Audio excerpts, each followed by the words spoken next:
अब बात करते हैं जो अभी क्लासें बंद थी उसके बारे में, क्या चर्चा रहेगी, कैसे रहेंगी वो क्लासें, इसके बारे में भी चर्चा करेंगे। उससे पहले मैं चाहता हूं कि एक बार आप क्लास को शेयर कर दें। शेयर कैसे करोगे भाई? टेलीग्राम कर दो बच्चों को, व्हाट्सएप कर दो, बता दो, मैसेज कर दो कि भाई क्लास विशाल सर का क्लास चालू हो चुका है, जल्दी जल्दी क्लास के अंदर आ जाइए। जल्दी से उनको खबर कर दीजिए कि विशाल सर आ चुके हैं अपने निर्धारित समय 11 बजे, क्योंकि कभी वो लेट नहीं होते हैं। 11 बजे आ चुके हैं और केमिस्ट्री पढ़ाने वाले हैं। जो चैप्टर चल रहा है उसका नाम है वैद्युत रसायन, इलेक्ट्रोकेमिस्ट्री पढ़ा रहे हैं। और उसमें जो उन्होंने पिछले लेक्चर में पढ़ाया था वैद्युत अपघटन, कई बच्चों के मैंने कमेंट्स देखे थे, उन्होंने कहा सर वैद्युत अपघटन को एक बार और अच्छे से बता दीजिएगा, थोड़ी सी जो कहीं पर जो मिस्टेक्स आपसे हुई हैं वो मिस्टेक्स भी हमें थोड़ा सा दिक्कत दे रहे हैं, आप उन्हें भी बता दीजिएगा प्यारे बच्चों। तो फिर वहीं से शुरुआत करेंगे, वैद्युत अपघटन से शुरुआत करेंगे, इलेक्ट्रोलाइसिस से शुरुआत करेंगे, फिर वहीं से आगे की चर्चा की जाएगी प्यारे बच्चों। तो एक बार भाई बता दीजिए सबसे, भाई पेपर मेरे बहुत अच्छे हुए, कोई दिक्कत नहीं हुई, बहुत जबरदस्त पेपर हुए। यस सर, बहुत अच्छा। चले स्टार्ट की जाए क्लास को बिना देरी के स्टार्ट की जाए। सर हमें लगा यूट्यूब पर क्लास है, ऐसा कोई बात नहीं।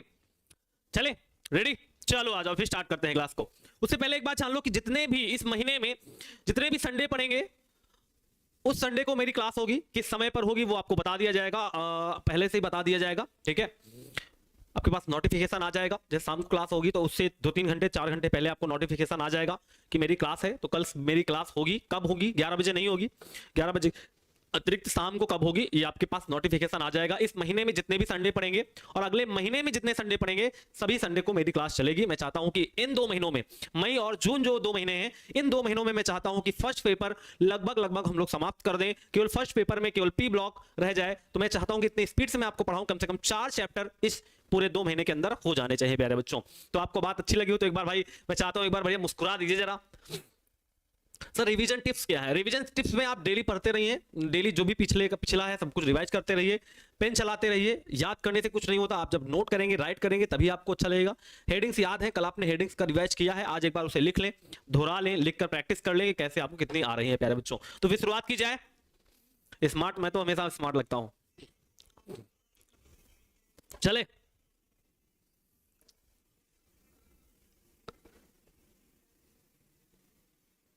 अरे तुम भी लोग क्या बात करते हो फालतू वाले। चलो आओ, वैद्युत अपघटन पढ़ने वाले हैं और उनके फैराडे के नियम भी पढ़ने वाले हैं। आ जाओ, मैंने कहा था वैद्युत अपघटन से ही आपको पढ़ाऊंगा, वैद्युत अपघटन से ही शुरुआत करते हैं। कॉपी पेन निकाल लीजिए, आपके सामने लिखा हुआ होगा वैद्युत अपघटन के बारे में। आज सिर्फ हम वैद्युत अपघटन को दोबारा रिवाइज करेंगे क्योंकि ये मोस्ट इंपॉर्टेंट टॉपिक रहता है, बहुत अच्छा टॉपिक है, बहुत इंपॉर्टेंट टॉपिक है। यहां से सवाल आता ही आता है कि वैद्युत अपघटन की क्रियाविधि को समझाइए, या आता है फैराडे के वैद्युत अपघटन के नियम लिखिए।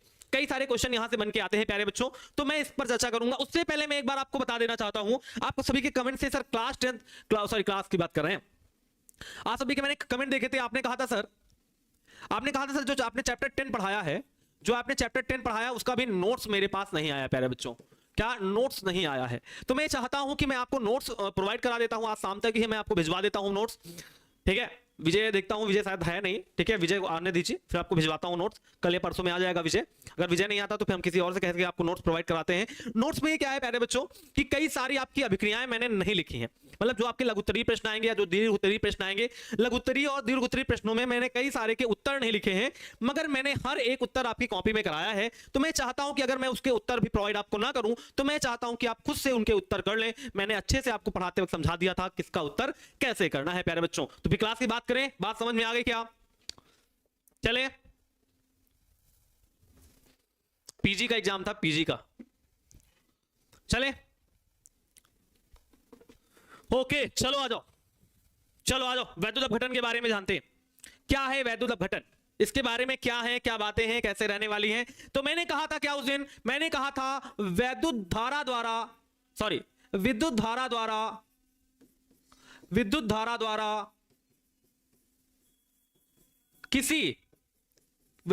द्वारा किसी वैद्युत अपघट्य का अपघटन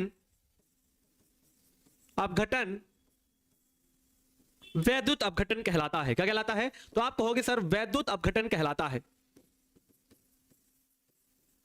वैद्युत अपघटन कहलाता है।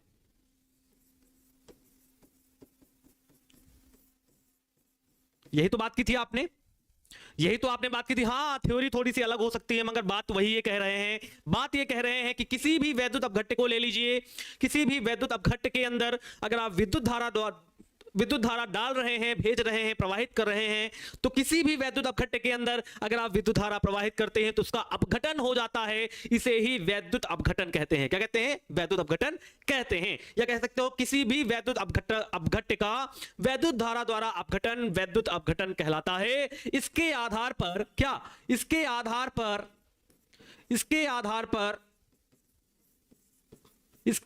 पर विद्युत अपघटनी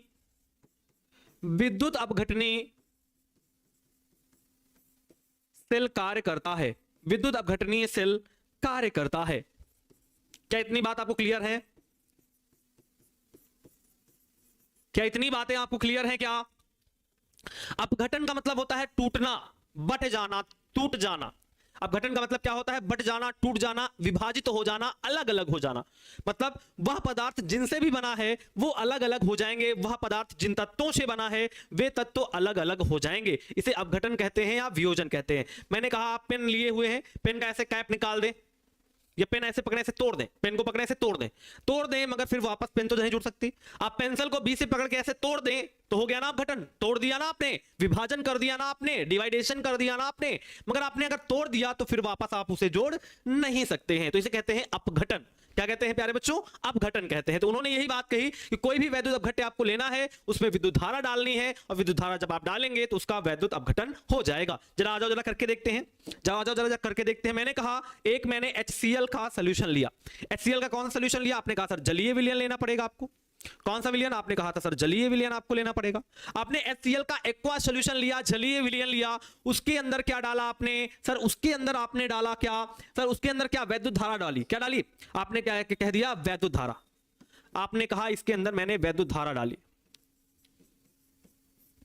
क्या डाली? वैद्युत धारा डाली। तो कोई भी HCl का जलीय सॉल्यूशन लिया, मैंने कोई भी वैद्युत अपघट्य लिया, उसका जलीय विलयन लिया, उसमें वैद्युत धारा डाली। जैसे ही वैद्युत धारा डालेंगे तो क्या होगा प्यारे बच्चों? वो अपने आयनों में टूट जाएगा। वो अपने आयनों में टूट जाएगा। ये आर्हेनियस का आयनिक सिद्धांत, क्लास 11th की बात कर रहा हूं, चैप्टर नंबर 7 साम्यावस्था में हम लोगों ने पढ़ा था। आर्हेनियस का आयनिक सिद्धांत वही हमने पढ़ा था कि अगर आप जलीय वैद्युत अपघट्य ले रहे हो या वैद्युत अपघट्य का जलीय विलयन ले रहे हो या उसे गलित अवस्था में ले रहे हो, तो अगर उसमें वैद्युत धारा डालते हैं तो वह दो प्रकार के आयनों में टूट जाता है। दो प्रकार के आयनों में टूट जाता है। एक पर धनावेश, एक पर ऋणावेश। एक धन आयन वाला होता है और एक ऋण आयन वाला होता है। तो H वाला प्लस का भैया टूट गया, Cl वाला माइनस का टूट गया। अब इसको समझते हैं कि एक विद्युत अपघटनी सेल बनाते हैं। विद्युत अपघटनी सेल बना के इस क्रियाविधि को अच्छे से समझते हैं कि यह क्रियाविधि कैसे संपन्न हो रही है। जरा आ जाओ, जरा साइड में बना के देखते हैं। आ जाओ, जरा साइड में बनाते हैं इसको।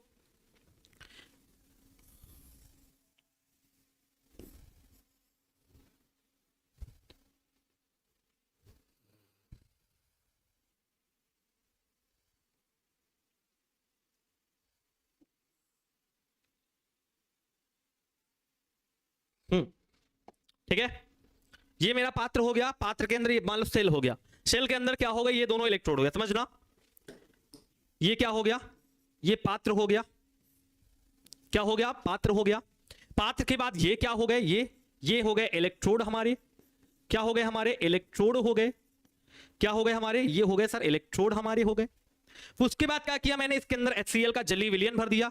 मैंने कहा ये जो आप भर रहे हो, ये जो आप हमको भरते हुए दिखा रहे हो,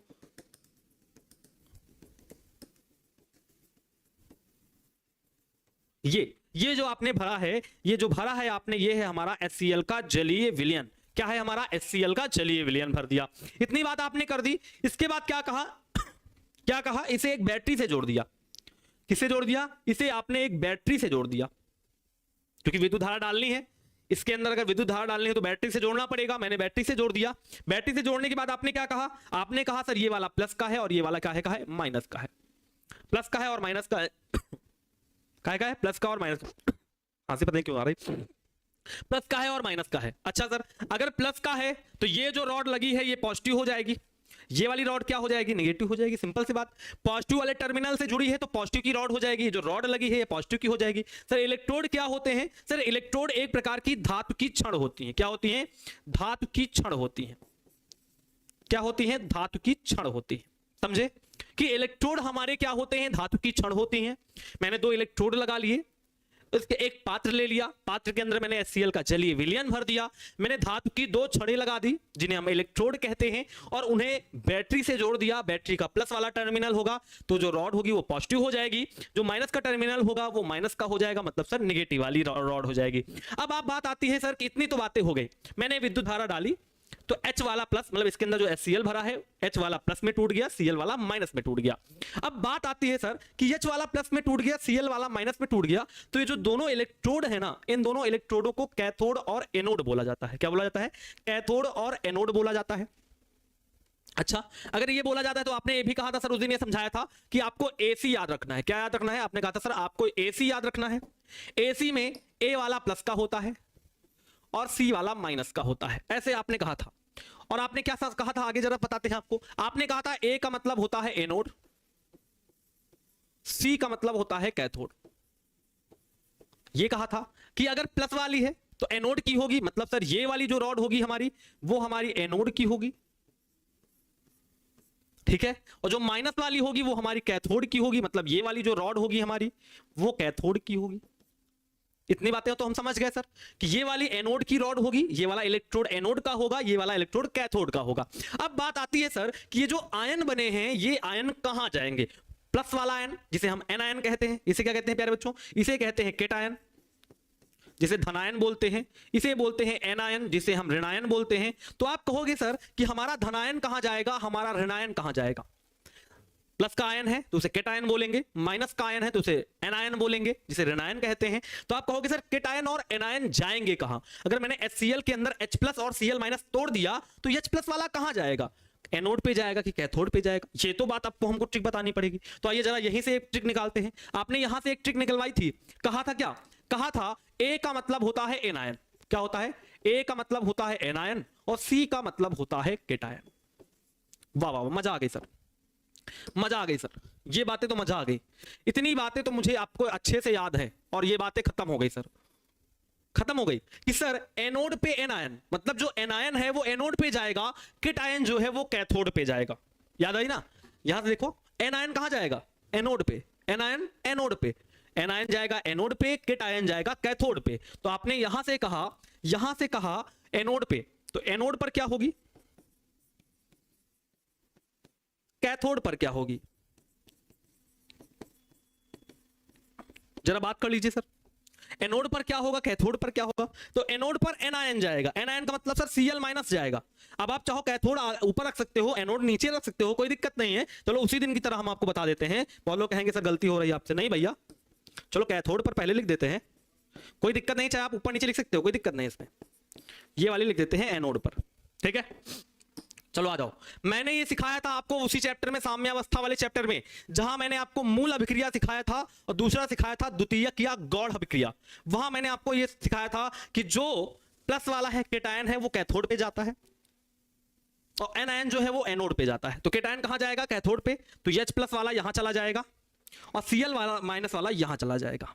अब आप कहोगे सर ये H प्लस का है। अच्छा सर प्लस का है तो सर धातु तो सर जैसे आपने कहा सर आयन है, तो आयन तो जो होगी वो पदार्थ मुक्त करेगा, तो कोई आयन तो मुक्त करेगा नहीं।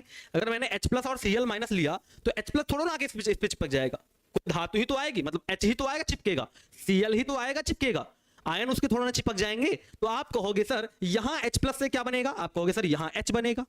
Cl माइनस से क्या बनेगा? Cl बनेगा। अच्छा जरा आप चैप्टर में जाइए, चैप्टर नंबर 8 जिसे आपने रेडॉक्स अभिक्रिया पढ़ाया था, वहां रेडॉक्स अभिक्रिया में आपने पढ़ाया था, क्या पढ़ाया था कि आयन अगर आपको आवेश बराबर करना है तो इलेक्ट्रॉन उस ओर जोड़ते हैं जिस ओर आवेश ज्यादा होता है। तो यहां 0 का आवेश है, यहां 1 प्लस का है, तो सर इधर 1 ज्यादा है तो आपने इधर 1 इलेक्ट्रॉन जोड़ दिया, ये अभिक्रिया संतुलित हो गई। अच्छा इसमें क्या है, इधर माइनस का है उधर 0 है, मतलब सर 0 बड़ा होता है, मतलब सर इधर 1 इलेक्ट्रॉन आपने जोड़ दिया, ये भी बैलेंस हो गई सर। मगर मैं भी एक बात जानता हूं सर कि हाइड्रोजन कभी भी H के रूप में मुक्त नहीं होता, हाइड्रोजन हमेशा H2 के रूप में मुक्त होता है। तो आप कहोगे सर यहां 2 के रूप में मुक्त होगा, H2 के रूप में मुक्त होगा और ये Cl2 के रूप में मुक्त होगी। मगर आप यहां देखें हाइड्रोजन का एक ही है, तो आप इसे हाफ कर दें और आप इसे भी हाफ कर दें और इन दोनों को मुक्त का चिन्ह लगा दें, ऊपर का एरो लगा दें, ये दोनों मुक्त हो जाएंगे। क्लियर?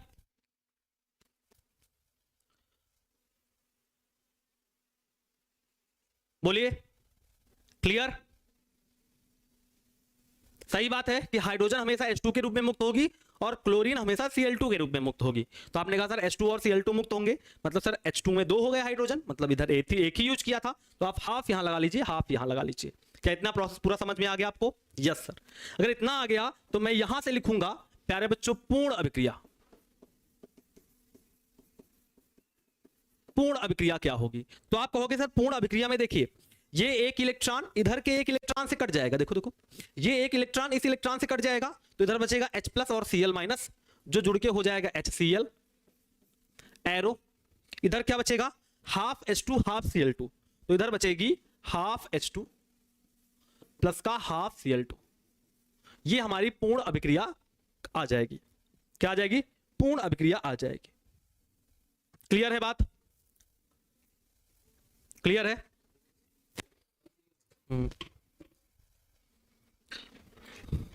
बोलिए ना, किसी को पानी के लिए बोलिए ना। कैथोड तो माइनस है सर, कोई दिक्कत नहीं है, कैथोड माइनस ही तो है। अरे भैया प्लस वाला माइनस पे जाएगा, माइनस वाला प्लस पे, ऐसे समझ लो। अरे भैया ये प्लस का होता है ना, तो प्लस पर तो जाएगा नहीं, प्लस वाला कहां जाएगा? माइनस पर। माइनस का कौन होता है? कैथोड। तो इसलिए मैंने ऐसे कहा, इतना क्यों लंबा चौड़ा कंफ्यूजन क्रिएट करना कि प्लस वाला माइनस पे जाएगा, तुमको प्लस याद करना है फिर माइनस याद करना है। इससे अच्छा तुम बोलो केटायन कैथोड पे, एनायन एनोड पे, बात खत्म हो गई। केटायन दिखेगा कैथोड पे जाएगा, एनायन दिखेगा एनोड पे जाएगा। ठीक है? नहीं जाएगा प्लस वाला प्लस के पास, महिमा जी।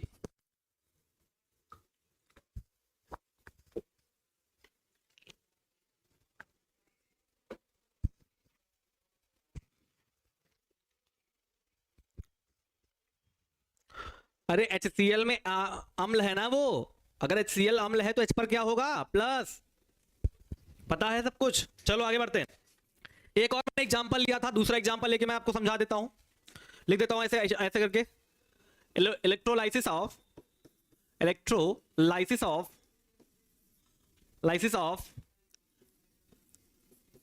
NaCl aqua solution.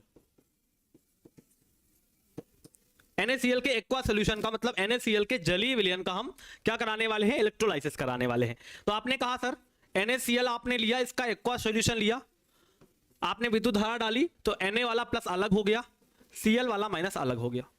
थोड़ा डिफरेंट है, बहुत ध्यान समझना। Na प्लस क्या है? आपने कहा सर ये वाला केटायन है, ये वाला एनायन है। ये बात क्लियर हो गई सर। केटायन कहां जाएगा? कैथोड पे। तो आपने कहा सर कैथोड पे केटायन जाएगा, एनोड जाएगा एनायन, मतलब एनायन पर एनोड जाएगा। ठीक है सर, कर देते हैं। देखो केटायन कहां जाएगा? कैथोड पे, तो Na प्लस हो गया, Cl माइनस यहां जाएगा। Yes sir. ये Na प्लस से Na बनाएगा, बिल्कुल सर। यहां प्लस का चार्ज यहां जीरो का है, इधर ज्यादा है तो इधर ही एक इलेक्ट्रॉन जोड़ना पड़ेगा आपको। यहां Cl माइनस से Cl2 निकलेगी, तो हाफ Cl2 निकाल दीजिए। बिल्कुल सही है सर। Cl से तो Cl, ऐसे सिंपल समझ लो, पहले Cl से Cl माइनस से Cl बनाओगे, एक पदार्थ बनाओगे, मुक्त पदार्थ बनाओगे, जैसे एकदम सिंपल पदार्थ होता है। आपने कहा कोई तत्व बना लिया, Cl माइनस Cl बन गया। उसके बाद क्या होगा? आप जानते हो सर इधर एक माइनस का है, उधर जीरो है, मतलब सर इधर वाला बड़ा है, तो इधर आप एक इलेक्ट्रॉन जोड़ दीजिए। फिर आपने कहा सर Cl हमेशा Cl2 के रूप में मुक्त होती है, तो आपने कहा सर ये हाफ Cl2 के रूप में मुक्त हो जाएगी। मगर एक बात सुनिए जरा, यहां पर NaCl का जलीय विलयन लेते हैं, मतलब NaCl को जल में मिलाते हैं। NaCl को कहां मिलाते हैं? जल में मिलाते हैं। इसका मतलब सर यहां जल भी होगा। क्या होगा? जल भी होगा। क्या होगा? तो आप कहोगे सर यहां पर जल भी होगा। ठीक है, अब जल भी होगा, वो कैसे कार्य करेगा? आप कहोगे जो Na बनी है, ये Na हमारे जल से क्रिया करके क्षार बना लेगी, NaOH प्लस का H2 बना लेगी। अब आप कहोगे सर हाइड्रोजन के यहां 2 लोग हैं, तो आप इसे हाफ H2 करके मुक्त करा दीजिए। ठीक है, जरा पूर्ण अभिक्रिया करके लिख लीजिए। तो पूर्ण अभिक्रिया क्या आ जाएगी? पूर्ण अभिक्रिया क्या आ जाएगी? पूर्ण अभिक्रिया क्या आ जाएगी? जरा नोट कीजिए, जरा साथ साथ में नोट कीजिए। ये वाला एक इलेक्ट्रॉन इस इलेक्ट्रॉन से कट गया, आएगा Na प्लस और Cl माइनस मिलके NaCl आएगा, प्लस का H2O आएगा।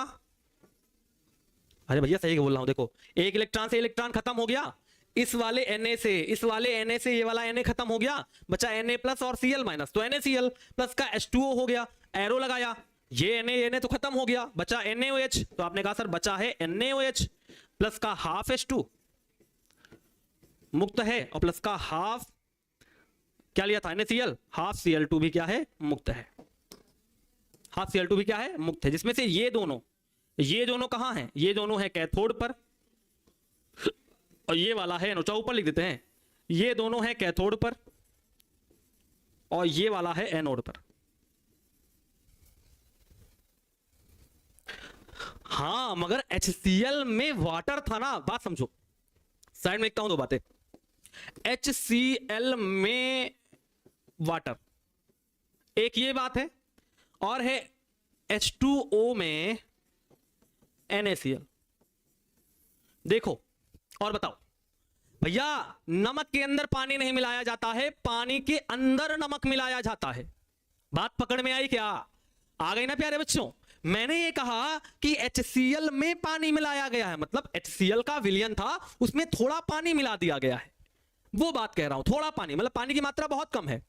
और यहां मैं कह रहा हूं पानी के अंदर नमक को मिलाया गया है। अरे NaCl का जलीय विलयन बनाओगे तो कैसे बनाओगे, पानी ज्यादा होगा नमक कम होगा, मतलब यहां पानी की मात्रा बहुत ज्यादा है, पानी की मात्रा बहुत ज्यादा है, इसीलिए मैंने पानी का उपयोग किया है प्यारे बच्चों। अब एक बच्चा कह रहा है सर आपने हाफ क्यों इस्तेमाल किया, देखो बैलेंस करने के लिए। यहां कितने Cl है, एक Cl है। अब एक Cl है, आपने यहां 2 कर दिए थे, तो 2 का तो आधा करोगे तो 1 आ जाएगा ना, तो आपने इस 2 को आधा कर दिया, 1 हो गया, तो बैलेंस हो गई। यहां देखो H के कितने थे, 2, आपने यहां 1 इस्तेमाल कर लिया, अब 1 ही लेना है। आप जानते हो सर यहां हाइड्रोजन को तो अकेला लिख नहीं सकते भैया, देखो हाइड्रोजन को ऐसे तो लिख नहीं सकते आप, ऐसे बैलेंस हो जाएगा, मगर आप जानते हो H2 के रूप में जाएगा। अब ज्यादा हो गया ना, तो अगर इस 2 को अगर आप आधा कर दो तो 1 ही तो इस्तेमाल करोगे, तो 1 ये इस्तेमाल किया, 1 ये इस्तेमाल किया, 2 हो गए, बैलेंस हो गई। अरे कैथोड पे कैसे, अरे ये देखो ना, ये पूरी देखो ना रिएक्शन, ये जितना भी हो रहा है। अबे Na कहां चिपका है, बोलो तुम लोग बोलो, Na कहां है, कैथोड पे। जब Na कैथोड पे है तो NaOH कैथोड पे ही तो बनेगा। Na अगर कैथोड पे है तो NaOH कहां बनेगा, कैथोड पे बनेगा, कि एनोड पे बन जाएगा। नहीं भाई, अगर Na हमारा देखो, ये Na जो हमारा है कैथोड पे है, तो हमारा NaOH और हाफ H2 भी कहां होंगी, कैथोड पर होंगी। कहां होंगी, कैथोड पर होंगी। वही तो कह रहा हूं, नमक के अंदर पानी कैसे मिलेगा। चले आओ, अच्छा अब बात करते हैं फैराडे के वैद्युत अपघटन के नियमों की। किसकी बात करते हैं, फैराडे के वैद्युत अपघटन के नियमों की बात करते हैं। मोस्ट इंपॉर्टेंट नियम है, पहले ही जान लो, पहले साइड में लिख देता हूं, ये मोस्ट इंपॉर्टेंट नियम है। यहां से 101% सवाल बनता है कि फैराडे के वैद्युत अपघटन संबंधी नियमों का उल्लेख कीजिए। यहां से दीर्घ उत्तरीय प्रश्न 101% बनता है। दोनों नियम आपको लिखने पड़ते हैं। फैराडे के नियम क्या है, कब दिए गए, कौन सा नियम पहला है, कौन सा नियम दूसरा है, कैसे उन नियमों को आप बताएंगे, कैसे समझाएंगे, इन सब के बारे में आपको चर्चा करनी रहती है प्यारे बच्चों।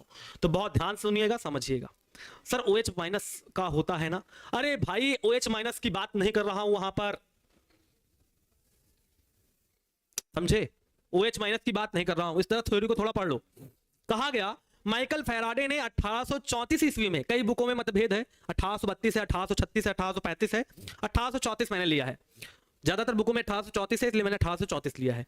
माइकल फैराडे ने 1834 ईस्वी में वैद्युत अपघट्य लिया। क्या ले लिया, वैद्युत अपघट्य ले लिया। वैद्युत अपघट्य में प्रवाहित होने वाली जो धारा है, धारा प्रवाहित होने वाली जो धारा की मात्रा, ये भी बोल सकते हो, जो प्रवाहित होने वाली जो धारा की मात्रा है, धारा की क्वांटिटी है, और इलेक्ट्रोड पर निक्षेपित होने वाली पदार्थ की मात्रा, मतलब इलेक्ट्रोड पर जो पदार्थ मुक्त हो रहा है। जैसे अभी पीछे आपने देखा था कि कैथोड पर कौन कौन मुक्त हुआ, सोडियम हाइड्रोक्साइड मुक्त हुआ और हाइड्रोजन गैस मुक्त हुई। सर एनोड पे क्लोरीन गैस मुक्त हुई। तो जो पदार्थ मुक्त हो रहा है इसके बारे में भी चर्चा कर रहे हैं। कह रहे हैं प्रवाहित होने वाली जो धारा की मात्रा है, आपने जब वैद्युत अपघटन कराया तो जो आपने धारा डाली उसकी मात्रा, और इलेक्ट्रोड पर मुक्त होने वाले, निक्षेपित, निक्षेपित का मतलब होता है मुक्त होने वाले, निक्षेपित होने वाले, मुक्त होने वाले जो पदार्थ की मात्रा है, उन्हीं के बीच में इन्होंने संबंध को बताया। और उसी संबंध को बताने के बाद इन्होंने अपना नियम दिया, जिसे क्या कहते हैं, जिसे कहते हैं फैराडे के वैद्युत अपघटन के नियम। फैराडे के वैद्युत अपघटन के नियम कहते हैं। क्या समझे, बोलो समझे। क्या किया आपने, कितनी विद्युत धारा डाली उसकी मात्रा, और जो आपके इलेक्ट्रोड पर पदार्थ मुक्त हुआ, जैसे पीछे हमारा सोडियम हाइड्रोक्साइड निकला, हाइड्रोजन गैस निकली, क्लोरीन गैस निकली, तो जो इलेक्ट्रोड पर हमारा पदार्थ मुक्त हो रहा है उसकी मात्रा, दोनों के मध्य जो संबंध बताया, संबंध बताने के बाद एक नियम दिया जिस नियम को कहते हैं फैराडे के वैद्युत अपघटन के नियम, जो मुख्यतः दो होते हैं। दोनों बहुत महत्वपूर्ण हैं और बहुत ज्यादा इजी हैं, मैं समझाऊंगा बहुत बेहतर तरीके से, बस नजरें केवल आपकी यहां रहनी चाहिए। तो शुरुआत करते हैं फैराडे के वैद्युत अपघटन के नियम की। आइए जरा पढ़ते हैं फैराडे के वैद्युत अपघटन के नियम, लॉ ऑफ फैराडेज इलेक्ट्रोलाइसिस, ठीक है, फॉर इलेक्ट्रोलाइसिस मतलब वैद्युत अपघटन के लिए है।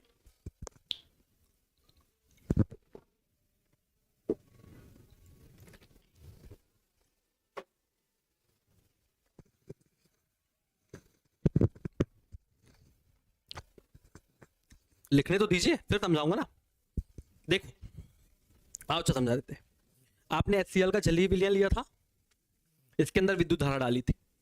जब विद्युत धारा डाली तो दो इलेक्ट्रोड हैं आपके पास, ये दोनों जो रॉडे लगी हैं, जो आपके जो धातु की छड़ लगी है, इन्हें इलेक्ट्रोड बोलते हैं। इलेक्ट्रोड दो हैं, एक कैथोड का एक एनोड का। तो आपने कहा सर इन इलेक्ट्रोड पर कुछ ना कुछ मुक्त हुआ होगा। देखिए सर यहां लिखा हुआ है कैथोड पर हमारी हाइड्रोजन गैस निकली और एनोड पर हमारी क्लोरीन गैस निकली। तो उन्होंने कहा आपने कितनी वैद्युत धारा डाली है उसकी मात्रा और इलेक्ट्रोड पर जो पदार्थ मुक्त हुआ है उसकी मात्रा के बीच में जो संबंध बताने वाला नियम है उसी को कहते हैं फैराडे का वैद्युत अपघटन का नियम। क्यों? क्योंकि आप जब वैद्युत धारा डालेंगे तो वैद्युत अपघटन हो जाएगा। देखो जब आप वैद्युत धारा डालेंगे तो वैद्युत अपघटन हो जाएगा, कोई ना कोई पदार्थ मुक्त होगा, इसलिए इसे कहते हैं फैराडे का वैद्युत अपघटन का नियम। पहले नियम पर आते हैं, जरा चर्चा करते हैं कि पहला नियम क्या है, कैसे है, क्या रहने वाला है। लिखते हैं, क्या लिखते हैं, किसी, ध्यान सुनना, किसी इलेक्ट्रोड पर, कोई भी इलेक्ट्रोड ले लो, चाहे वो कैथोड हो चाहे वो एनोड है, दोनों की बात कर रहा हूं, किसी इलेक्ट्रोड पर मुक्त होने वाली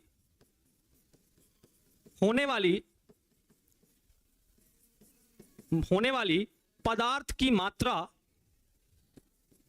की मात्रा विलयन में प्रवाहित होने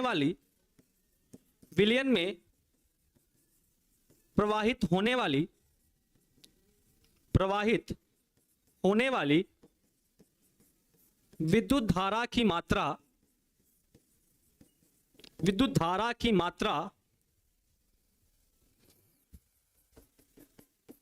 के समानुपाती होती है।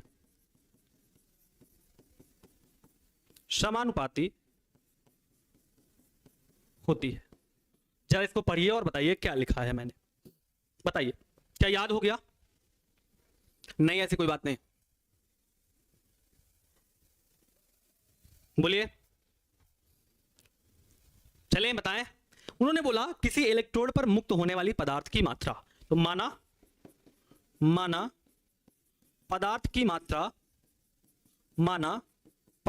मात्रा कैपिटल W, मान लिया कि किसी इलेक्ट्रोड पर मुक्त होने वाली पदार्थ की मात्रा क्या है, W, एवं विद्युत धारा की मात्रा आपकी बुक में कैपिटल C दिया होगा, मैं यहां कैपिटल Q का यूज कर रहा हूं।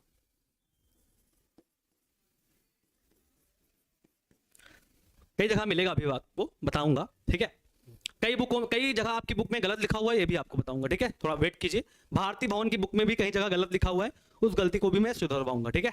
तो क्या मैंने बोला, उन्होंने बोला कि किसी भी इलेक्ट्रोड पर मुक्त होने वाली पदार्थ की मात्रा ले लीजिए, मैंने W ले लिया। आप विद्युत धारा की मात्रा ले लीजिए, मैंने Q ले लिया। क्यों? कि विद्युत धारा की जो मात्रा होती है उसे आवेश बोला जाता है। क्यों? आवेश, यही तो बात है कि आपने कितनी विद्युत धारा डाली है वो उसके आवेश पर निर्भर करता है, जितना आवेश होगा उतनी विद्युत की मात्रा होगी। तो आपने वही बात कही कि सर विद्युत धारा की जो मात्रा है वो है हमारी Q, जिसे आवेश बोला जाता है। तो अगर उनकी बात से कहें तो उनकी बात यही है कि जो W हमारा है वो directly proportional to capital Q के होगा। यही तो बोलते हैं कि इलेक्ट्रोड पर मुक्त हुई पदार्थ की मात्रा जो W है वो आपकी विद्युत धारा की मात्रा कैपिटल Q के समानुपाती होती है। मतलब सर W जो है वो directly proportional to capital Q के होगा। अच्छा सर आगे आ जाइए, क्या कहा आपने, W जो है वो डायरेक्टली प्रोपोर्शनल टू किसके है, कैपिटल Q के है। यहां पर समानुपाती का चिन्ह हटेगा, एक कांस्टेंट आएगा जिसे Z बोलते हैं। क्या बोलते हैं? Z, बताऊंगा Z क्या है, ठीक है, Z क्या है भी बताऊंगा।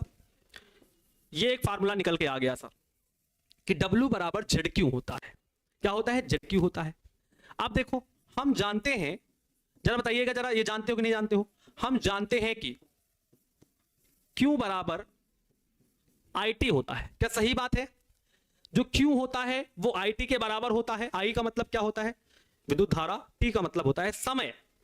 तो Q बराबर क्या होता है? IT होता है। वैल्यू पुटअप कर दीजिए। तो क्या बन जाएगा फार्मूला? बन जाएगा W बराबर बन जाएगा ZIT। क्या बन जाएगा?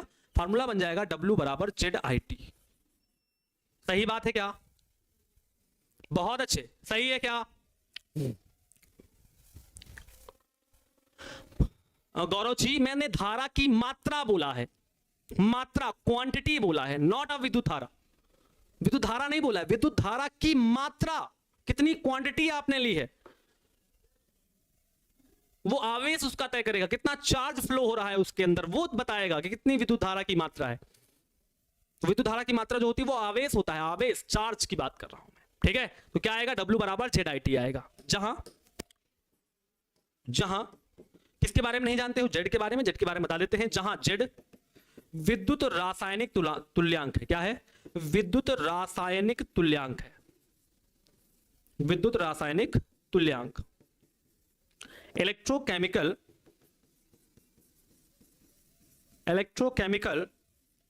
इक्विवेलेंट।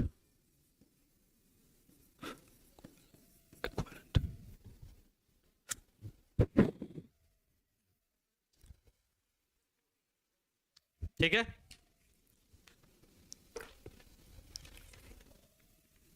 क्लियर है कि नहीं क्लियर है? इक्विवेलेंट देख रहा हूं, इक्विवेलेंट की स्पेलिंग ही नहीं आ रही। मैं कहीं लिखी थी इक्विवेलेंट की स्पेलिंग, मुझे याद ही नहीं आ रही इक्विवेलेंट की स्पेलिंग क्या होगी। किसी को याद आ रही हो तो बताओ जरा। सही है क्या? इक्विवेलेंट तुल्यांक क्या है? भूल गए?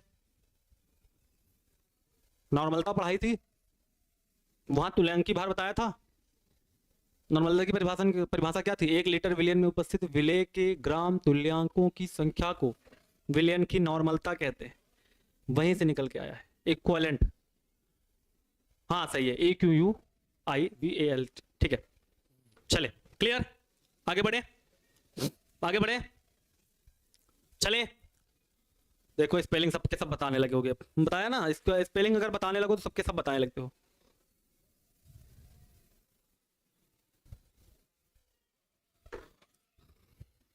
चले,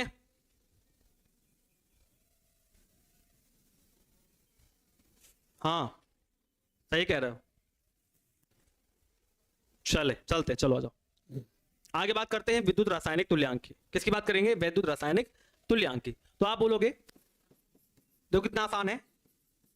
जब किसी सेल में, बहुत ध्यान सुनना, जब किसी सेल में 1 एम्पियर की विद्युत धारा, 1 एम्पियर की विद्युत धारा 1 सेकंड तक प्रवाहित करते हैं तो इलेक्ट्रोड पर मुक्त हुई पदार्थ की मात्रा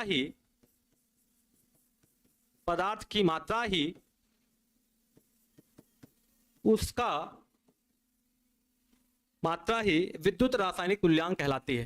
क्या कहलाती है? तो आप बोलोगे सर विद्युत रासायनिक तुल्यांक कहलाती है। इलेक्ट्रोकेमिकल कहलाती है, रासायनिक तुल्यांक कहलाती है। इसको जरा समझा देते हैं तब समझ में ज्यादा आएगा। परिभाषा कहते हो ना, परिभाषा समझा दो। जैसे पीछे पढ़ के 1 एम्पियर की परिभाषा क्या होती है, फिजिक्स में पढ़ते हो। 1 कूलाम की परिभाषा क्या होती है, 1 एम्पियर की परिभाषा क्या होती है, वैसे ही यहाँ है विद्युत रासायनिक तुल्यांक की परिभाषा। अच्छा, पढ़ के क्या आए हो जरा बताओ। पढ़ा अभी आपने, जब W बराबर ZIT। क्या पढ़ा? ZIT। अच्छा, अगर मैं एक काम करूं, अगर Z I की वैल्यू 1 रख दूं और T की वैल्यू 1 रख दूं, तो क्या W जो है हमारा Z के बराबर नहीं आ जाएगा?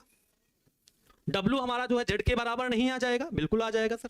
जो हमारा W होगा वही हमारा Z कहलाएगा। वही बात ये कह रहे हैं कि अगर किसी सेल में 1 एम्पियर, I का मतलब धारा, 1 एम्पियर की विद्युत धारा, T का मतलब समय, सेकंड में होता है। 1 एम्पियर की धारा को 1 सेकंड तक प्रवाहित करते हैं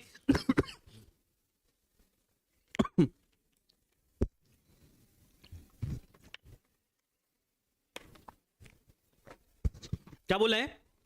आई का मतलब धारा है, एम्पियर से बात करेंगे, ठीक है, मतलब समय है, सेकंड से बात करेंगे। तो 1 एम्पियर की धारा को 1 सेकंड तक प्रवाहित करते हैं तो W क्या है? इलेक्ट्रोड पर मुक्त होने वाले पदार्थ की मात्रा विद्युत रासायनिक तुल्यांक कहलाती है। मतलब अगर धारा का मान 1 एम्पियर कर दो, समय का मान 1 सेकंड कर दो, तो जो इलेक्ट्रोड पर मुक्त होने वाली पदार्थ की मात्रा होगी वही हमारा विद्युत रासायनिक तुल्यांक कहलाएगी। ठीक है, बहुत अच्छे जी सर, बहुत बढ़िया बहुत बढ़िया। चले अच्छा आ जाओ, जेड क्या होता है जरा आगे बात करते हैं। जहां जेड बराबर होता है इक्वालेंट वेट अपॉन में एफ। पहले इसके बारे में बता दें कौन क्या है। जहां EW जो हमारा है वो हमारा इक्वालेंट वेट है, जिसे हम तुल्यांकी भार, भारतीय भवन की बुक में एक कोई और नाम लिखा हुआ है समतुल्य, हां तुल्यांकी बोलते हैं या समतुल्य बोलते हैं। भारतीय भवन की बुक में ऐसे लिखा हुआ है तुल्यांकी या समतुल्य भार बोलते हैं। आपको मैंने पढ़ाया था तुल्यांकी भार कैसे निकालते हैं। तो हम कह सकते हैं EW हमारा क्या है? तुल्यांकी भार है, और F जो हमारा है वो है हमारा फैराडे नियतांक। इसके बारे में भी चर्चा करेंगे, फैराडे नियतांक के बारे में भी थोड़ी देर बाद चर्चा करेंगे। अभी इतना जान लो कौन क्या है। जो हमारा EW है उसे इक्विवेलेंट वेट बोलते हैं, जो हमारा F है उसे हम फैराडे नियतांक बोलते हैं। तो जो Z होता है, जो Z होता है प्यारे बच्चों, वो हमारा क्या होता है? इक्विवेलेंट वेट बाई फैराडे नियतांक होता है। जरा इसकी वैल्यू आ जाओ रख लेते हैं। कहां रख लेते हैं सर? हम जानते हैं W बराबर क्या होता है? W बराबर होता है ZIT, यहीं पर वैल्यू रख लीजिए। तो W बराबर क्या हो जाएगा? Z का मान इक्विवेलेंट वेट अपॉन में F हो जाएगा इंटू IT हो जाएगा। ठीक है, इतना मान आ जाएगा। एक फार्मूला ये निकल के आ जाएगा। फार्मूला बनाते चलो और ऐसे रखते चलो, क्या होगा देखो। एक फार्मूला ये निकल के आ जाएगा कि W बराबर EWIT अपॉन में F आ जाएगा। अगला फार्मूला जरा देखो, देखो एक और फार्मूला देखो, यहां से AW को यहीं बुला रहा हूं, तो W अपॉन में EW बराबर हो जाएगा IT बटे में F। क्या हो जाएगा? IT बटे में F हो जाएगा। जरा अच्छा आगे आओ, इसे क्या बोलते हैं? इसे क्या बोलते हैं? अच्छा रुक जाओ, थोड़ा और डिफरेंट करते हैं फिर आगे बढ़ते हैं। देखो हम जानते हैं कि EW बराबर होता है मोलर वेट अपॉन में N फैक्टर। जानते हो कि नहीं जानते हो? पढ़ा चुका हूं मैं। पढ़ाया है कि नहीं पढ़ाया? नॉर्मल तमें मत बताना नहीं पढ़ाया है। पढ़ाया है ना कि तुल्यांकी भार बराबर होता है मोलर भार बटे N फैक्टर। क्या इसको हिंदी में मैं लिख दूं कहो तो? तुल्यांकी भार बराबर होता है, तुल्यांकी भार बराबर होता है मोलर भार या अणुभार बोल सकते हो, मोलर भार बोलो चाहे अणुभार बोल सकते हो, मोलर भार बटे N फैक्टर। N फैक्टर का मतलब बोल सकते हो, यहां क्या बोल सकते हो? अम्लता या क्षारकता या धनायन या ऋणायन,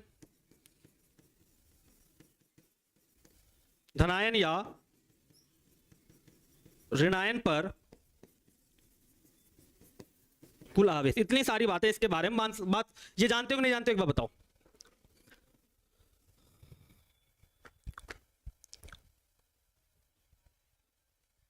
बोलिए, बताइए जरा।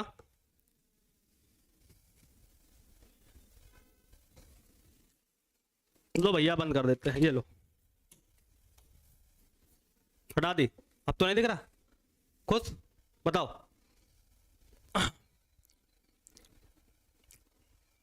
पता है बात? ये बात पता है आपको कि तुल्यांकी भार बराबर होता है मोलर भार या अणुभार बटे अम्लता बोलो चाहे क्षारकता बोलो चाहे धनायन या ऋणायन पर कुल आवेश बोलो चाहे उसका आयनों की संख्या बोलो, कुछ भी आप बोल सकते हो। ये सब बातें आप हमें पढ़ा चुके हैं कि तुल्यांकी भार कैसे निकालते हैं। अणुभार बटे अम्लता बोलो, क्षारकता बोलो, कुछ भी बोलो। एक सवाल दो सवाल आपने कराए भी हैं, ठीक है? एक सवाल दो सवाल आपने कराए भी हैं, ठीक है? चले चलो अच्छा, इतनी बात क्लियर हो गई। ये वाली बात आपको याद हो गई, ये वाली बात कि इक्विवेलेंट वेट बराबर होता है मोलर वेट बटे N फैक्टर। ठीक है, आगे आ जाओ जरा देखते हैं। वेट की स्पेलिंग क्या रॉन्ग लग रही है क्या? WEIGHT। हाँ आप सही है। चलो आ जाओ, चलो आ जाओ। यहां पर क्या हो जाएगा? यहां फार्मूले में क्या हो जाएगा? हो जाएगा सर यहां फार्मूले में हो जाएगा W बराबर EW का मतलब हो जाएगा molar weight into IT upon में हो जाएगा N factor into capital F। एक ये फार्मूला निकल के आ जाएगा, एक ये फार्मूला निकल के आ जाएगा। हो जाएगा W बराबर molar weight into IT upon में N factor into F। N factor क्या है? अम्लता हो सकती है, क्षारकता हो सकती है, धनायन व ऋणायन पर कुल आवेश हो सकता है। F हमारा फैराडे नियतांक है। MW क्या है? मोलर भार है। I हमारी विद्युत धारा है। T हमारा समय सेकंड है, समय है, और W हमारी इलेक्ट्रोड पर निक्षेपित हुई पदार्थ की मात्रा है। एक ये फार्मूला बन गया। एक और बनाते हैं, आ जाओ। क्या बनाया सर? अभी आपने जस्ट बनाया W बराबर, क्या बनाया आपने? बनाया W बराबर molar weight IT, molar weight IT upon में N फैक्टर इंटू F, ये बनाया।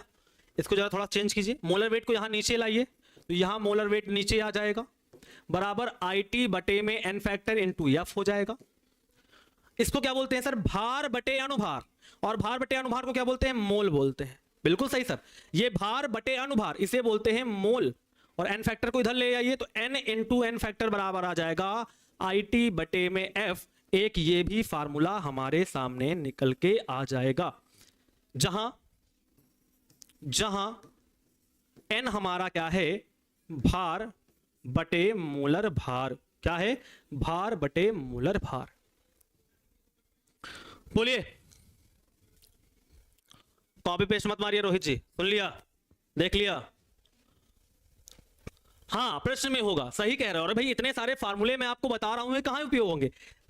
न्यूमेरिकल में होंगे। हर एक न्यूमेरिकल यहीं बेस पे लगेगा। समझ में आ रही बात? तो हर एक फार्मूला बना के भी दिखा रहा हूं आपको। भैया इसका मतलब क्या होता है? स्मॉल n होता है, भार बटे अनुभार, जिसे मोल बोलते हो। मोल भूल गए? मोल बराबर क्या होता है? भार बटे अनुभार, या भार बटे परमाणु भार, कुछ भी बोलो सर, वो अलग की बात है आपकी। मगर यहां पर ऐसा ही है, भार बटे मोलर भार बोल सकते हैं। तो भार बटे मोलर भार क्या होता है? n, मोलों की संख्या होती है। तो मोलों की संख्या हो गई, n फैक्टर को गुणे में बुला लिया, तो मैंने बोला n इंटू n फैक्टर बराबर होता है IT बटे में F। एक ये भी फार्मूला निकल के आ गया। तो कुल हमारे पास एक फार्मूला निकल के आया, दो फार्मूले, तीन फार्मूले निकल के आए, और एक ये वाला भी आया। कहां गया? एक सर ये वाला भी आया। 4 फार्मूला, 5 फार्मूला, कुल हमारे पास 5 फार्मूले निकल के आए। चाहे आप एरो करके लिख दीजिए, ये नंबर 1 फार्मूला, ये नंबर 2 फार्मूला, ठीक है।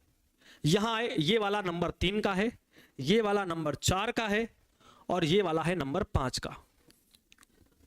कुल 5 फार्मूले आपने फैराडे के प्रत्यम नियम से बताए हैं।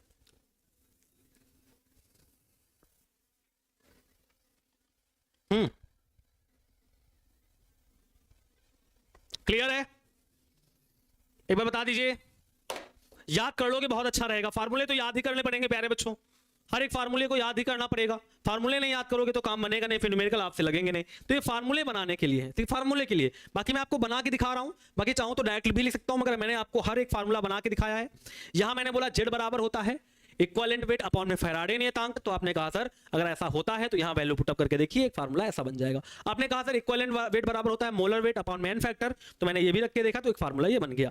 फिर आगे आए तो आपने कहा सर मोलर वेट को इसके नीचे बुला लीजिए, तो भार बटे अनुभार हो जाएगा, जिसे आप मोल बोलते हो। तो ये N हो जाएगा, N फैक्टर इधर बुला लोगे तो N इंटू N फैक्टर बराबर हो जाएगा IT बटे में F। एक ये भी फार्मूला निकल के आ जाएगा। तो कुल इतने सारे फार्मूले निकल के आ जाएंगे। अब बात आती है एक बात और सर, जहां F क्या है हमारा? आपने बताया था सर F हमारा है फैराडे नियतांक, ठीक है। और इसका मतलब होता है 1 मोल इलेक्ट्रॉन। क्या होता है? 1 मोल इलेक्ट्रॉन पर कुल आवेश की मात्रा। क्या होता है? 1 मोल इलेक्ट्रॉन पर कुल आवेश की मात्रा। अब आप बोलोगे सर 1 मोल का मतलब क्या होता है? पहले 1 मोल इलेक्ट्रॉन का मतलब क्या होता है? पहले 1 इलेक्ट्रॉन पर आवेश बता दीजिए। तो होता है 1.6 into 10 to the power minus का 19 कूलाम। और 1 मोल का मतलब कितना होता है? आप कहोगे सर 1 मोल का मतलब 6.022 इंटू 10 टू द पावर 23 पर मोल। क्या होता है? Mole inverse. क्या होता है? तो आप बोलोगे इसका मतलब होता है मोल इनवर्स। तो मात्रा क्या निकल के आ जाएगा? तो फैराडे का जब आप कैलकुलेशन करोगे, देखो मैं हर एक बात बता रहा हूं, ये आपके सिलेबस में नहीं तो भी मैं बता रहा हूं। इसका मतलब क्या है? आपको पता होना चाहिए कि फैराडे नियतांक का मतलब होता है 1 मोल इलेक्ट्रॉन पर कुल आवेश की मात्रा। तो सर आप कहोगे सर आवेश की मात्रा, तो आवेश को इलेक्ट्रॉन पर कितना आवेश होता है? आप कहोगे सर इलेक्ट्रॉन लिखा है, इस पर 1.6 इंटू 10 टू पावर माइनस का 19 कूलाम आवेश होता है।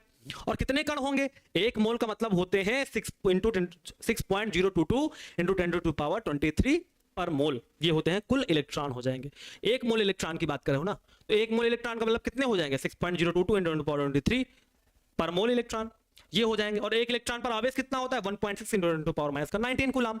तो ये हो जाएगा। इसका अगर हम मल्टीप्लाई करेंगे प्यारे बच्चों तो यहां से आएगा लगभग में 96,500 कूलाम पर मोल, कि ये आ जाएगा इसका वैल्यू। आपको याद रखनी है, आपको याद रहनी चाहिए, दिमाग में छपी होनी चाहिए कि जो फैराडे नेतांक होता है उसका मान होता है 96,500 कूलाम पर मोल। एकदम दिमाग में बसी होनी चाहिए। अगर आप यही फिजिक्स में लेकर जाओगे तो पर मोल हट जाएगा। क्या हो गया, ये एकदम सीधा सीधा बन गया क्या? चलो अच्छा तिरछा कर देते हैं, चलो आ जाओ, ठीक है। तो अगर फिजिक्स में जाओगे तो जब आपको आनंद सर पढ़ाए होंगे तो वहां पर ये पर मोल नहीं बताया होगा, क्योंकि उनके पास मोल वोल के बारे में कोई जानकारी नहीं। मोल कहां है? केमिस्ट्री के अंदर, क्योंकि केमिस्ट्री के अंदर हमें क्या निकालना पड़ता है? मोलर भार निकालना पड़ता है। फार्मूला पता होता है तो उसका फार्मूला भार निकालना पड़ता है, फार्मूला वेट निकालना पड़ता है। तो वहां पर नहीं है ऐसा कुछ, वहां पर केवल बोल देते हैं एक पदार्थ का भार है, तो वहां केवल पदार्थ का भार ही भार बोला जाता है। मगर यहाँ पर उसका मोलर भार भी मुझे पता होता है, इसलिए मैंने यहाँ पर कूलाम पर मोल का उपयोग किया है प्यारे बच्चों, ठीक है। ओके, नहीं कोई डेरिवेशन नहीं है, नहीं नहीं भैया कोई डेरिवेशन नहीं है, ये डेरिवेशन नहीं है, ना ना ना, ये कोई डेरिवेशन थोड़ा ना बता रहा हूं। ये आपको तो मैं इतना बता रहा हूं कि ये फैराडे का प्रथम नियम है, यहां से लेकर यहां तक ये फैराडे का प्रथम नियम है, ये होता है। इसके बाद आपको ये होगा, इस फार्मूले से ये फार्मूला बना पाओ पेपर में बना देना, ये फार्मूला बना के ये लिख के खत्म कर देना, बस आगे मत जाना। आगे तो मैं आपको समझा रहा हूं कि विद्युत रासायनिक तुल्यांक क्या होता है, विद्युत रासायनिक तुल्यांक क्या होता है, वहां से समझाया कि जेड मतलब विद्युत रासायनिक तुल्यांक को क्या कहते हैं। आपने कहा इक्विवेलेंट वेट अपॉन फैराडे नियतांक। फिर मैंने वहां से जो फैराडे के प्रथम नियम के जो फार्मूले थे उन फार्मूलों को चेंज कर लिया। ये आप जान गए ना कि विद्युत रासायनिक तुल्यांक जो होता है तुल्यांकी भार बटे में फैराडे नियतांक होता है। तो वहां के बाद मैंने फार्मूले केवल हर बार चेंज किए हैं बस, और यहां पर फैराडे नियतांक का मान निकाला 96,500 कूलाम पर मोल। इसकी वैल्यू आपको याद रखनी है एकदम 100%, ये आपको याद हो, पेपर में कभी जल्दी दी नहीं जाती आपको, ठीक है। क्या करोगे 12th का बुक चले, क्लियर हो गई बात? चलो फिर आज की क्लास फिर यहीं तक रखें क्या?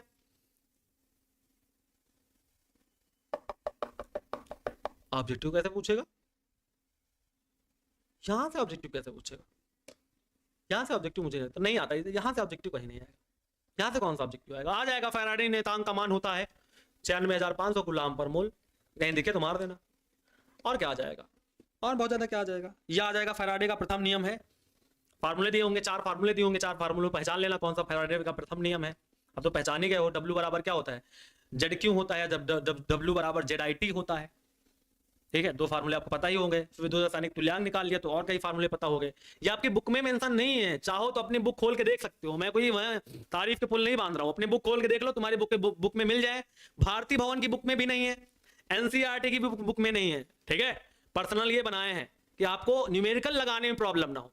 हर एक जो मैं अपने आपको एक्स्ट्रा पढ़ा रहा हूं, ये जो एक्स्ट्रा आपको फार्मूले बना के दिए हैं ये न्यूमेरिकल के लिए दिए हैं प्यारे बच्चों, ताकि आपको न्यूमेरिकल में कोई प्रॉब्लम ना हो, इसलिए मैंने ये अतिरिक्त फार्मूले आपके लिए बनाए हैं, ठीक है। तो आपको ये दिमाग में रखना है। यहां से ऐसे आएगा फैराडे का प्रथम नियम क्या है, या फैराडे के वैद्युत अपघटन के नियम को समझाइए, विस्तृत रूप से लिखिए, दीर्घ उत्तरी बन जाएगा, या शॉर्ट में बन जाएगा फैराडे का प्रथम नियम का उल्लेख कीजिए। ये आपका शॉर्ट का क्वेश्चन बन गया, हो गया। वैद्युत अपघटन क्या है, ये आपका शॉर्ट का क्वेश्चन बन गया। HCl के वैद्युत अपघटन को विस्तृत रूप से समझाइए, तो आपको HCl का वैद्युत अपघटन विस्तृत रूप से समझाना पड़ेगा।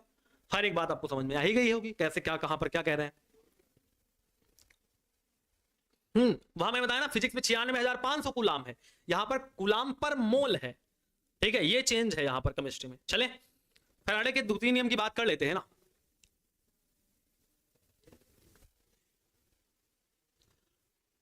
एन फैक्टर को क्या बोले हैं, ये लिखा तो है। एन फैक्टर का मतलब देखो लिखा तो है, अम्लता हो या क्षारकता हो या धनायन या ऋणायन पर कुल आवेश हो, ये हमारा एन फैक्टर होता है। यहां से यहां तुलना करो ना, MW है मोलर भार, नीचे वाला एन फैक्टर है पूरा का पूरा जो नीचे दिया हुआ है, ठीक है। आगे बढ़े, जिसको समझ में ना आया हो भाई वो केवल नियम समझो, ठीक है। जिसको समझ में नहीं आया उसके लिए बता देता हूं, जिसको समझ में ना आया हो उनके लिए फिर यही है, देखो ये नियम समझो बस, ये फैराडे का प्रथम नियम क्या होता है, ये होता है। इसके बाद ये समझो, ये होता है, ये होता है, ये होता है, बस खत्म। उसके बाद आपको फार्मूले याद करने हैं, ठीक है। आगे ये भी याद कर लेना, वैद्युत रासायनिक तुल्यांक किसे कहते हैं, ये याद कर लो, इसके बारे में याद कर लो। बाकी आपको फार्मूले याद करने हैं, वो सब मैंने बनाए हैं, उसको आपको फार्मूले याद करने हैं कि फैराडे नियतांक का मान क्या होता है। बाकी 2 फार्मूले अगर पेपर में आ जाए, कैसे पेपर में सवाल आ जाए तो कैसे सॉल्व करेंगे, तो ये सवाल कराएंगे तो वहां पर यूज करेंगे, फिर आप देखना कि हर एक फार्मूले की अपनी महत्व कैसे है। ठीक है प्यारे बच्चों, तो आज क्लास फिर यहीं तक रखें कि एक और नियम आपको बता दें, मुझे लगता है पढ़ा देते हैं फैराडे का द्वितीय नियम। अब कल सर नहीं, कल नहीं,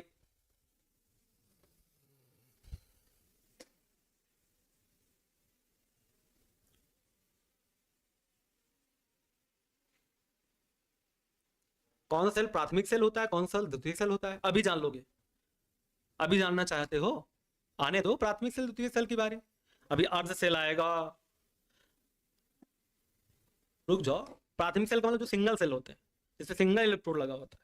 द्वितीयक सेल का मतलब जिसमें डबल इलेक्ट्रोड लगे, ये नॉर्मल है परिभाषा। तो जब प्राथमिक सेल द्वितीयक सेल की बात आएगी तो हम विशेष रूप से समझाएंगे। ठीक है, बताएं क्या, चलो चलो को पानी पी लेते हैं फिर बताते हैं, बता देते हैं, कोई बड़ी बात नहीं है।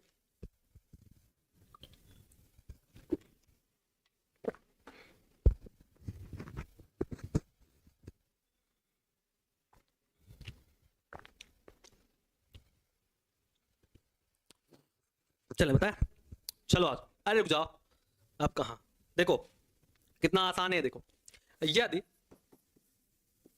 यदि कई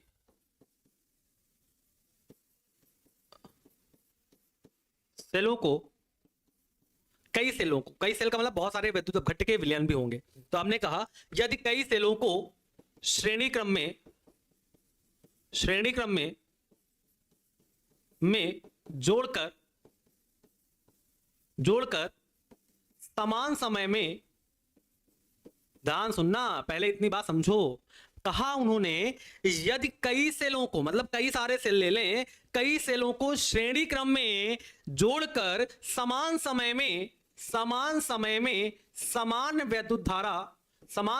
समान विद्युत धारा प्रवाहित करें तो इलेक्ट्रोड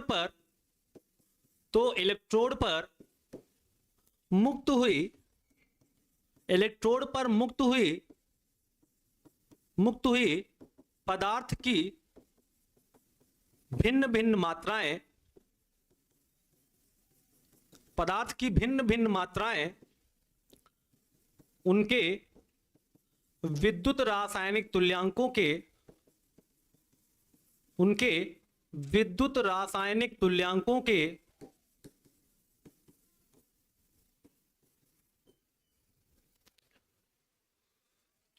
के समानुपाती होती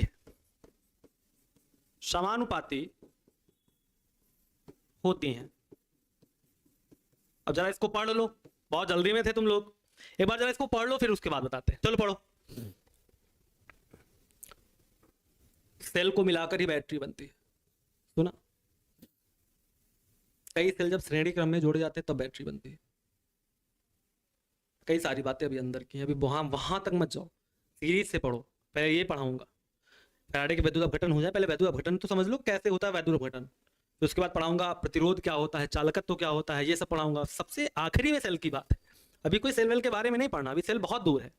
पढ़ लिया, क्या पढ़ लिया सभी ने? वो क्या कह रहे हैं कि यदि कई सेलों को, जो आपने विद्युत अपघटनीय सेल बनाए थे, इन कई सेलों को अगर आप श्रेणी क्रम में जोड़ दें, तो जोड़ने के बाद अगर आप समान समय में समान विद्युत धारा प्रवाहित कर रहे हैं, मतलब I और T का मान बदल नहीं रहा है, समान समय में समान विद्युत धारा प्रवाहित कर रहे हैं, तो उस कंडीशन में जो इलेक्ट्रोड पर मुक्त हुई पदार्थ की मात्राएं प्यारे बच्चों होती हैं, मतलब जो W होते हैं, वो जो होते हैं वो उनके वैद्युत रासायनिक तुल्यांकों के समानुपाती होते हैं। क्या होते हैं? वैद्युत रासायनिक तुल्यांकों के समानुपाती होते हैं। एक बात हो गई। अच्छा, मतलब सर क्या हो जाएगा, W1 अपॉन में W2 बराबर हो जाएगा Z1 अपॉन में Z2। ये तो एक वाली बात हो गई सर, ये तो एक फार्मूला हो गया, सही है, कि जो मुक्त हुई पदार्थ की मात्राएं होंगी भिन्न भिन्न, मतलब एक पर Z1 है, 2 पर Z2 है। तो आपने कहा सर ऐसा अगर हो रहा है तो हमारी जो मुक्त हुई पदार्थ की मात्रा W होगी वो हमारे Z मतलब वैद्युत रासायनिक तुल्यांक के समानुपाती होगी। तो हमने कहा सर 1 के लिए वो वाला 1 होगा, 2 के लिए 2 होगा, मतलब सर W1 अपॉन W2 बराबर आएगा Z1 अपॉन में Z2। एक ये बात होगी। अच्छा सर एक और बात सर हम क्या जानते हैं, बहुत ध्यान समझना सर, एक और बात हम क्या जानते हैं, हम जानते हैं क्या, हम जानते हैं कि क्या जानते हैं, जरा ध्यान सुनना, हम जानते क्या है सर, हम ये जानते हैं सर, आपको बताएं, हम जानते हैं कि जो Z होता है वो हमारा इक्वालेंट वेट अपॉन में फैराडे नियतांक होता है। बहुत ध्यान सुनना, Z जो होता है वो इक्वालेंट वेट अपॉन में फैराडे नियतांक होता है। तो सर ये क्या है, नियतांक है। अगर मैं इसको हटा रहा हूं, अगर मैं इसको हटा रहा हूं तो हमारा जो Z है वो डायरेक्टली प्रोपोर्शनल टू हो जाएगा इक्वालेंट वेट। क्या ये बात समझ में आई किसी को? अगर मैं इस फैराडे नियतांक को हटा रहा हूं, समझना, जैसे मैंने पीछे कहा था W समानुपाती Q के होता है, क्या कहा था, W समानुपाती कैपिटल Q के होता है। तो जब मैंने इस समानुपाती का चिन्ह हटाया था तो कुछ लाए थे ना इसके लिए जगह पर, क्या लाए थे, Z। मतलब सर ये कांस्टेंट है, इसका मान तो कोई बदलेगा नहीं, तुल्यांक है, ये बदलेगा नहीं, एक नियतांक है, इसका मान कभी नहीं बदलेगा। मतलब सर अगर इसे हम फिर हटा दें, अगर हम इसे हटा दें तो समानुपाती का चिन्ह आ जाएगा ना। तो वही बात मैंने यहां पर वही कही प्यारे बच्चों, क्या कहा कि अगर मैं इस फैराडे नियतांक को हटा दूं, क्योंकि ये तो नियतांक है ना, बदलेगा तो कभी नहीं, अगर मैं इस नियतांक को हटा दूं तो समानुपाती का चिन्ह आएगा, तो बन के आएगा Z समानुपाती EW आ जाएगा। क्या आ जाएगा, Z समानुपाती EW आ जाएगा। अगर ये आ जाएगा, चाहो तो मैं साइड में बता दूं, मैं साइड में बता दूं, इसको चाहे नीचे बता दूं, अगर ये आ जाएगा तो आप कहोगे क्या आया, Z समानुपाती EW आ गया। मतलब सर हम कह सकते हैं Z1 अपॉन में Z2 बराबर आ जाएगा इक्वालेंट वेट 1 अपॉन में इक्वालेंट वेट 2। एक ये भी फार्मूला हमारा बनके तैयार हो जाएगा। ये जो जानते हैं ये समीकरण नंबर 2 हो जाएगा और ये वाला समीकरण नंबर 1 हो जाएगा। क्या किसी को बात समझ में नहीं आई क्या, बोलो, नहीं आई क्या? फैराडे नियतांक था, नियतांक को हटाएंगे तो समानुपाती का चिन्ह आएगा। जैसे समानुपाती हटाते हैं तो कोई नियतांक आता है, वैसे नियतांक हटाएंगे तो समानुपाती का चिन्ह आएगा। तो सर ऐसा कुछ हुआ था, तो मैंने कहा Z1 अपॉन में Z2 क्या आएगा, इक्वालेंट वेट 1 बटे में इक्वालेंट वेट 2। अच्छा समीकरण 1 व 2 से, समीकरण 1 व 2 से क्या हो जाएगा, क्या हो जाएगा प्यारे बच्चों? आप कहोगे सर हो जाएगा W1 अपॉन में W2 बराबर Z1 अपॉन में Z2 बराबर इक्वालेंट वेट 1 बटे में इक्वालेंट वेट 2। सही बात है ना, सही बात है। एक ये फार्मूला बनके तैयार होगा कि नहीं होगा, जरा बताओ, होगा, होगा ना, ऐसा सही है ना, एकदम सही है ना, यस सर बिल्कुल सही है। W1 अपॉन W2 बराबर Z1 अपॉन Z2 बराबर इक्वलेंट वेट अपॉन इक्वलेंट 2। एक ये फार्मूला बनके तैयार हो जाएगा।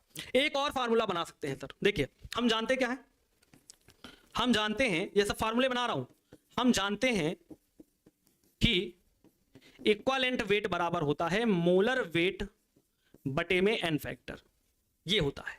तो अगर यहां से मैं बना रहा हूं, यहां से मैं बना रहा हूं तो मैं लिख सकता हूं इक्वलेंट वेट 1 बराबर मोलर वेट 1 बटे में n फैक्टर 1, या मैं इक्वलेंट वेट 2 बराबर लिख सकता हूं मोलर वेट 2 बटे में n फैक्टर 2। ये बातें लिख सकता हूं। अगर मैं यहां 1 1 करूंगा तो यहां 1 1 हो जाएगा, 2 2 करूंगा तो यहां पर 2 2 हो जाएगा। तो अप्लाई करो जरा, यहां पर क्या आ जाएगा बनके, तो क्या आ जाएगा बनके, आ जाएगा W1 अपॉन में W2 बराबर हो जाएगा Z1 अपॉन में Z2 बराबर हो जाएगा इक्वलेंट वेट 1 अपॉन में इक्वलेंट वेट 2। और अगर इसकी जगह पर वो दोनों अप्लाई करेंगे तो आ जाएगा मोलर वेट 1 अपॉन में n फैक्टर 1, ठीक है, डिवाइड मोलर वेट 2, ऐसे निकाल दो, ऐसे मोलर वेट 1 अपॉन में n फैक्टर 1 बटे मोलर वेट 2 अपॉन में n फैक्टर 2। तो इसको ऐसे लिख सकता हूं W1 अपॉन W2 बराबर क्या हो जाएगा, Z1 अपॉन में Z2 बराबर इक्वलेंट वेट अपॉन में इक्वलेंट 2 बराबर यहां से क्या आ जाएगा, मोलर वेट 1 अपॉन में molar weight 2 into n factor 2 बटे में n फैक्टर 1। एक ये भी फार्मूला बढ़िया जबरदस्त बनके तैयार हो जाएगा, ठीक है।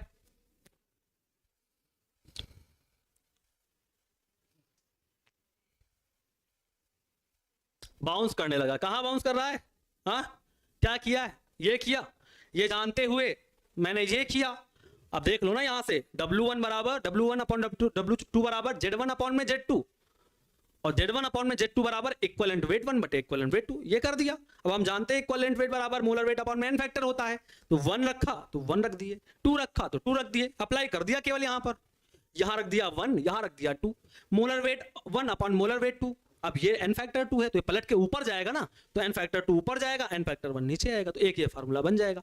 अब एक बात और देखो, देखो क्या क्या सीखा। पहली बात सीखी W डायरेक्टली प्रोपोर्शनल टू क्या है Z, ये बात, ये समीकरण नंबर मान लिया मैंने 3 है, ठीक है। और एक बात और सीखी, क्या सीखा, Z समानुपाती क्या सीखी, इक्विवेलेंट वेट, ये समीकरण नंबर 4 हो गया मान लो, एकदम नॉर्मली समझो। मैंने 2 बातें सीखी अभी पीछे, एक सीखा W directly proportional to Z, ये सीखा, और दूसरी बात सीखी Z directly proportional to EW, यही बात तो मैंने लास्ट में लिख ली ऐसा, मैंने 2 बातें ऐसे सीखी। तो मैं लिख सकता हूं सर W जो है Z के समानुपाती है और Z हमारा इक्विवेलेंट वेट के समानुपाती है, तो मैं लिख सकता हूं समीकरण 1 समीकरण 3 व 4 से, समीकरण 3 व 4 से क्या लिख सकता हूं, लिख सकता हूं W जो है हमारा इक्विवेलेंट वेट के समानुपाती है। मतलब अगर मैं समान समय में समान विद्युत धारा प्रवाहित कर रहा हूं तो मैं किसी भी पदार्थ का तुल्यांकी भार भी निकाल सकता हूं।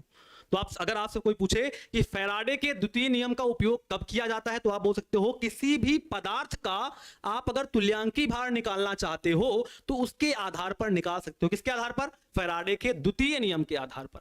अगर आप किसी पदार्थ की मात्रा आपको पता है तो आप उस पदार्थ की मात्रा से उस पदार्थ का तुल्यांकी भार आसानी से निकाल सकते हो, कोई इसमें कोई दिक्कत आने वाली नहीं है। यहां से यही लग रहा है सर W Z के समानुपाती, Z हमारा इक्विवेलेंट वेट के समानुपाती, तो मैंने कह दिया कि W फिर क्या होगा, किसके समानुपाती होगा, इक्विवेलेंट वेट के होगा। आपने कहा सर W अगर इक्विवेलेंट वेट के समानुपाती होगा, इसका मतलब सर आप किसी भी पदार्थ की अगर आपको मात्रा पता है तो आप उस पदार्थ का तुल्यांकी भार आसानी से निकाल सकते हैं। बोलो W और Z क्या है पहले ही बताइए ना, अब कहां थे आप, पहले बताइए आप कहां थे, उतनी देर से कहां हो क्लास के अंदर, W के बारे में नहीं पढ़ा तुमने, वाह वाह वाह, इतनी लंबी क्लास के अंदर तुमने W के बारे में नहीं पढ़ा। ये क्या लिखा है, माना पदार्थ की मात्रा W, Z नहीं पढ़ा तुमने, आओ जो Z बता देते हैं। ये देखो Z क्या है, विद्युत रासायनिक तुल्यांक, सब तो पढ़ा तुमने क्लास के अंदर। और क्या पढ़ा, ये फार्मूले पढ़े कि Z बराबर होता है इक्विवेलेंट वेट अपॉन में फैराडे नियतांक। और एक बात ये देखो पढ़ी, यहां पर देखो इक्विवेलेंट वेट बराबर मोलर वेट अपॉन में n फैक्टर, वही यूज मैंने किया है, यहां देख लो, ये देखो यहां मैंने वही यूज किया, Z बराबर क्या होता है इक्विवेलेंट वेट अपॉन फैराडे नियतांक, जो पीछे यूज किया था वहीं से उठा के नियम बनाया, इस नियम से ये फार्मूला बनाया, समीकरण 1 2 से ये बना लिया। फिर मैंने कहा ये भी तो मैं जानता हूं इक्विवेलेंट वेट बराबर molar weight upon man factor, ये भी पता है, तो यहां से 1 और 2 रख दिया, उठा के यहां फार्मूले में रख दिया, एक नया फार्मूला तैयार हो गया। फिर मैंने कहा अभी मैंने 2 समीकरण से देखा, फैराडे के द्वितीय नियम से सीखा W समानुपाती Z के होता है, और फिर यहां से सीखा कि Z समानुपाती इक्विवेलेंट वेट के होता है, तो मैंने इन दोनों बातों को यहां लिख लिया। मैंने कहा समीकरण 3 व 4 से अगर बात करें तो W जो है Z के समानुपाती, Z हमारा इक्विवेलेंट वेट के समानुपाती, मतलब सर Z कॉमन हो गया ना, इसका मतलब सर W जो है वो इक्विवेलेंट वेट के समानुपाती हो जाएगा। डायरेक्टली ये आप निकाल सकते हो, डायरेक्टली ये आप निकाल सकते हो, ठीक है। कल आएंगे तो वैद्युत अपघटन के उपयोग बताएंगे, वैद्युत अपघटन के उपयोग बताने के बाद फिर आपसे न्यूमेरिकल की बात करेंगे, तो कल के लेक्चर में बात करेंगे। कब होगी क्लास ये आपको पता चल जाएगा। आज की क्लास कैसी लगी एक बार जरा कमेंट करके बता दीजिए। बोलिए, छोड़ दिया मैंने, किसी को पकड़े नहीं, बताओ। हाँ तू तो है ही, अब इलेक्ट्रोकेमिस्ट्री पढ़ोगे तो फार्मूले तो पढ़ने ही पड़ेंगे।